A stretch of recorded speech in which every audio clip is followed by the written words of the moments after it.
from the top. A 5, 6, 7, 8.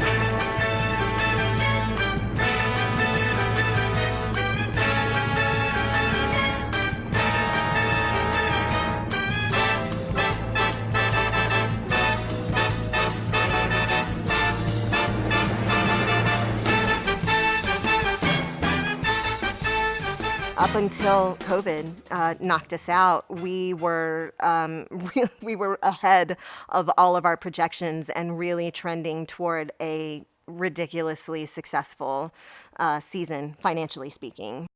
Flat Rock Playhouse started about 80 years ago as the Vagabond Players with our founder, Rob Roy Farquhar, who was living in New York and then in Miami looking for a permanent home for his theater. The Vagabond Players were just a roving group of his friends, of actors and his friends who would get together in the summers for a few weeks and just have this beautiful respite and do great theater. That led him into a journey to North Carolina. He took a trip up here and fell in love with the area.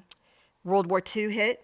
He went, he left, served in World War II, and then immediately came right back here to Hendersonville, North Carolina. And eventually, by 1952, a lady that owned the Lowndes House, our big white house, offered him the house and said, "Do you want this property to set up your permanent home?" And he said yes, and we've been here as Flat Rock Playhouse since 1952. Barnum and Bailey Circus lent us a tent every summer. And so really the first week that the entire company was here, actors, designers, technicians, literally any person that was on the lot, students, the first week was all about raising the tent and getting the tent up into position and then setting up, benches in the theater space, individual chairs. And they just had a platform stage and then a makeshift backstage. And that's how they performed. So there's great stories about if it would start to get dark or some issue, the audience would go out to their cars and pull their cars up to the sides of the tent and turn their car lights on, and that would light the stage.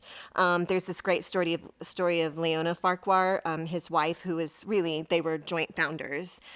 He was the visionary and she was like the doer. But during like a rainstorm, if the show was happening, she'd go out and if the tent would split in any way, she'd go out and during the show, she'd be sewing the tent back up so it wouldn't be raining, on the audience. Eventually we got hard walls, but still like no air conditioning, or anything like that. So really what you have now, even our stage house and the actual space here where the audience sits are still actually two separate buildings. In the mid-'60s, we became the State Theater of North Carolina through connections and friends. The state legislature honored us with that moniker. It doesn't, for those folks out here who think that means that we're funded by the state, it absolutely does not mean that. We do get a really lovely grant that we're super grateful for, but that accounts for less than 3% of actually our annual budget. So we don't want it to go away, but it does not fund us or keep us open. Just about 80% of our revenue is from ticket sales. There was a recession. There were a lot of big, amazing, beautiful, wonderful dreams for bringing the theater into the 21st century, and the cost of some of those dreams got a little big. The current team has been bailing and making really tough calls and a whole lot of sacrifices to remediate some of that financial damage that the theater had gotten into. When I stepped into this position 7 years ago, that's where we were, and we were very, very close to closing. It's almost a miracle that we didn't close, actually, but we didn't. And that's one of the things that's particularly devastating about where we are now, because we were trending and we were ahead of all of our projections going into 2020 to have the best financial year that we've had in over a decade. When our tickets went on sale in mid-January, we broke all known box office records. In one day, we did like $80,000, almost $90,000 in sales, which is insane. Well, here's to 50 years, my friend.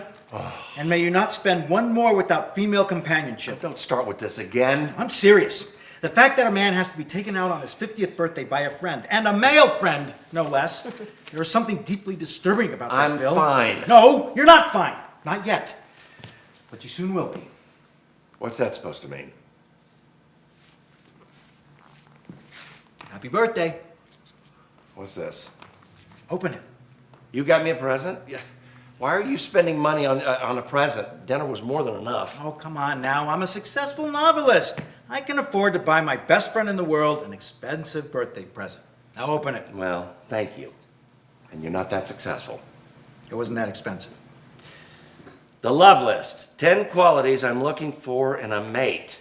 What do you think? What is it? It's a mate finding service. I took the liberty of signing you up. It's called Got a Match. Computer dating? No, not computers. That'd be leaving too much to chance. No, these mates are found by an old gypsy woman. Good, just take it back. Same thing. Really hit the frustration. Okay, yeah. And you got to talk him into it more, Billy. How about the love list, 10 qualities I'm looking for in a mate? Plead All your right. case a little more. The love list. 10 qualities I'm looking for in a mate. What do you think? What is it? It's a mate finding service. I took the liberty of signing you up. It's called Got a Match. Computer dating? No, not computers. That'd be leaving too much to chance. No, these mates are found by an old gypsy woman. Oh, what? An old gypsy woman. She owns the place and she guarantees satisfaction. You bought me a mate finding service. All you have to do is fill out the list, take it back to her, and she'll match you up with the woman of your You dreams. cannot be serious. I'm dead serious. In fact, we'll fill it out right now, and I'll take it back for you. Now, where's the pencil? Leon, I am not going to look for a woman through a mate finding service. I mean, God, why don't I just go out and get a hooker? Let's just wait and see how this pans out first. Leon, forget it. Bill, look, you've been divorced from Roxanne for 7 years now, and ever since then, you've had sex as often as Albert Einstein has. How do you know how often Albert Einstein had sex? Now, come on, you've seen the pictures. Now, where are your pencils? Leon, I'm not doing this. It's embarrassing. Embarrassing? Yes. You want to know what's embarrassing? I'll tell you what's embarrassing, my friend. Sitting in a restaurant with a 50-year-old man watching him blow out a candle on a cupcake while the staff gathers around and sings, "You're 16, you're beautiful, and you're mine." Now fill out the form. Besides, it's a birthday present. If you reject it, you'll hurt my feelings. Is that what you want to do? Huh? You want to hurt the only friend you've got in this world? All right. I'll fill it out. That's better. But I'm not going to go on a date with whoever this gypsy woman finds Just for me. fill out the form first. We'll worry about the rest later. Got a match. Never mind. It's a reputable company. So I have to write down the 10 qualities I'm looking for in a woman. That's right. In order of importance. I don't know if I can come up with 10 qualities. Don't worry, I'll help you. How do you know what I'm looking for? Bill, I've known you for 25 years. Our desks were side by side at the newspaper for 10 of those years. I know exactly what you're looking for. Besides, I'm a writer. I study the human condition. I can pull 10 important qualities out of my head just like that. All right. Number 1. Good sex every day. What?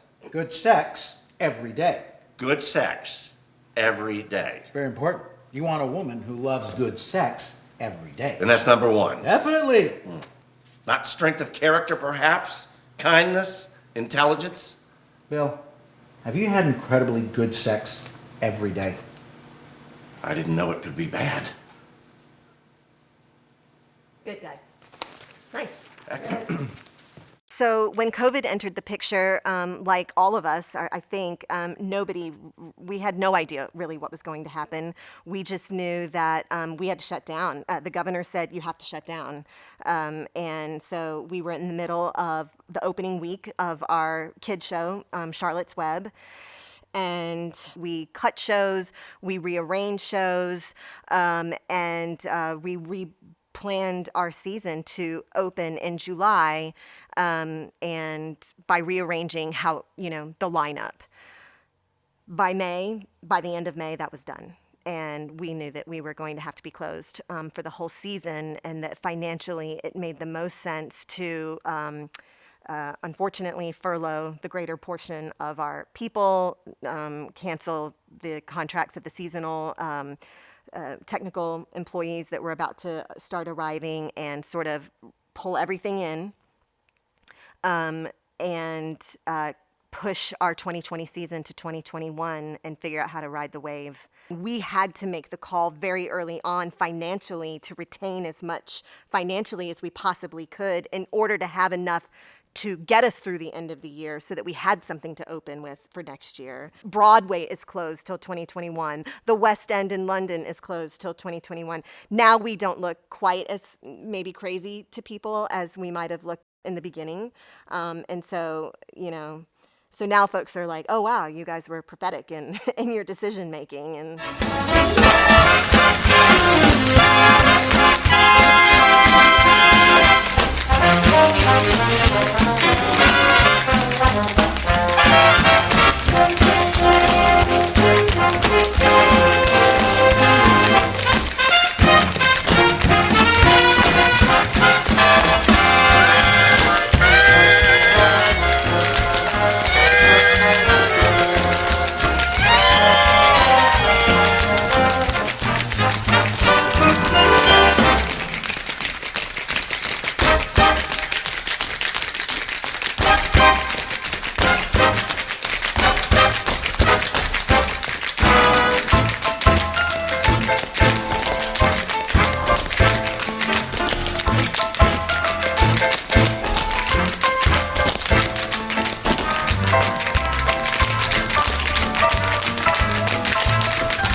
our full-time staff normally is just about 30 people. So we are now down to 11 total. So really what you find left is the admin people. We still have to raise money, so development is there. We still have to communicate with our patrons, so marketing is there. We still have 14 acres and facilities that we have to maintain, so the facilities people are still there. My finance person and me. Our box office personnel, we now have just our box office manager in the box office. And then I got a couple of my artistic associate and my production manager. Between the two of them are swinging 6 other departments now and sort of filling in manpower wherever it's needed since we're so small. Studio 52 is our educational wing. So that's K through 12, and then our apprentice program and then our intern program. That all falls under that particular umbrella.